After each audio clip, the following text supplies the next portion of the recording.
Ces 30 associations qui bénéficient de l'aide de l'État et qui sont jugées donc immigrationnistes, qui sont-elles? Donc question pour continuer, quels sont les bénéficiaires et quel est le premier bénéficiaire justement de nos impôts finalement? Alors les 30 plus grosses sur 1500. Hein. Ah oui, pardon, j'ai oublié cette précision.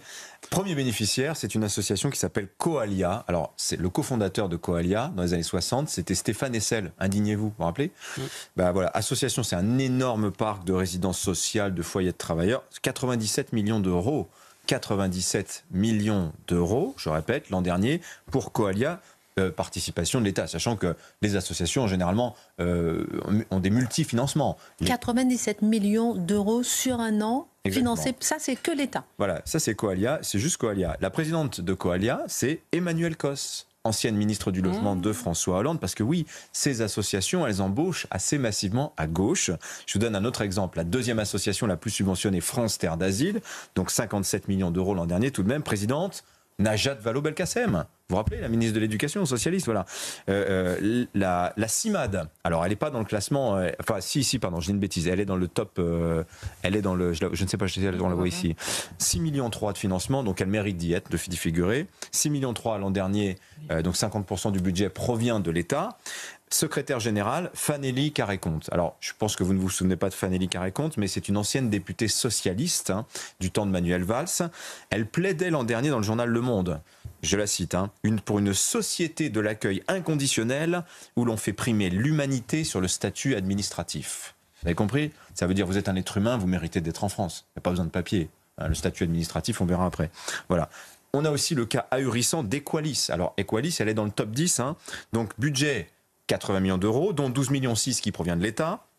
Le Canard enchaîné avait révélé en 2021 que son directeur général, Arthur Hanan, lui, se versait 12 000 euros par mois. Sans compter l'Audi Q7, ça vaut 90 000 euros, un Audi Q7, payé donc par l'association. Et pour pas faire de jaloux, les 8 principaux directeurs de l'association Equalis touchaient chacun environ 100 000 euros par mois et des cartes prépayées de 5 000 euros.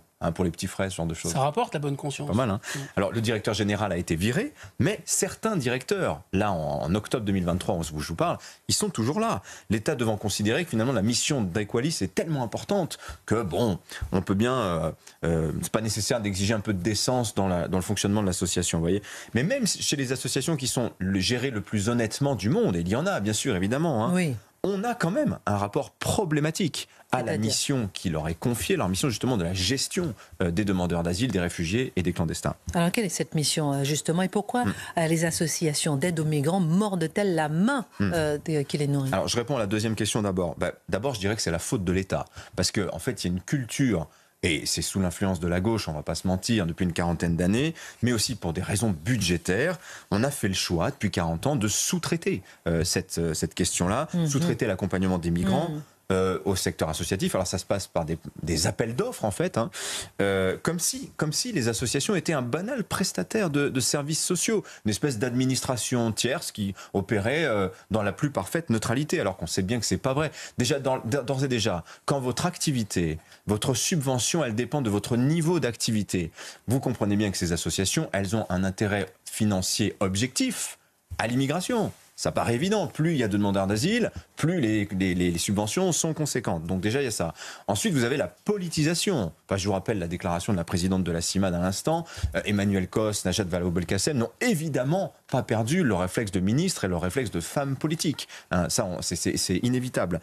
Et puis, alors je vous lis ce qu'écrit encore Didier Lesky, encore une fois, son petit tract. Écoutez bien. C'est un cas très concret. Dès que la police contraint un étranger à intégrer un centre de rétention en vue de son départ du territoire. Donc là, c'est vraiment à la fin. Il a été débouté du droit d'asile, il doit repartir. La police présente immédiatement ce clandestin ou cette personne expulsée à une association subventionnée par l'État censée l'aider à faire valoir des droits qui auraient encore échappé à l'administration. Nous subventionnons ainsi une activité dont le but avoué est d'éviter que la reconduite à la frontière puisse être menée à son terme. Les représentants de cette association l'aideront à présenter un dernier recours pour faire valoir à un juge qu'il n'est pas légitime qu'il quitte la France. C'est parfois vrai, c'est souvent faux. en effet, on suspecte les associations de proposer aux migrants ce qu'on appelle notamment une aide au récit, c'est-à-dire des histoires clés en main. Les histoires clés en main, c'est par exemple la femme nigériane qui est arrivée d'Italie où elle a dû fuir un réseau de prostitution. C'est le Somalien qui lui a fui l'enrôlement forcé des Chebabs. Ou c'est encore le Bangladais qui est parti à cause d'un oncle qui voulait accaparer ses terres, etc., etc. La même histoire pour chaque nationalité. Et vous voyez, quand l'État veut lutter contre l'immigration irrégulière, la main mordue, ben voilà, ce sont quand ces associations se fédèrent, comme en 2019, 8 ONG, dont Amnesty, la CIMAD, la Ligue des droits de l'homme, MSF, saisissent le tribunal administratif pour empêcher la France de livrer des vedettes rapides qui devaient être données aux gardes-côtes libyens pour contrôler l'immigration clandestine qui partait des côtes libyennes.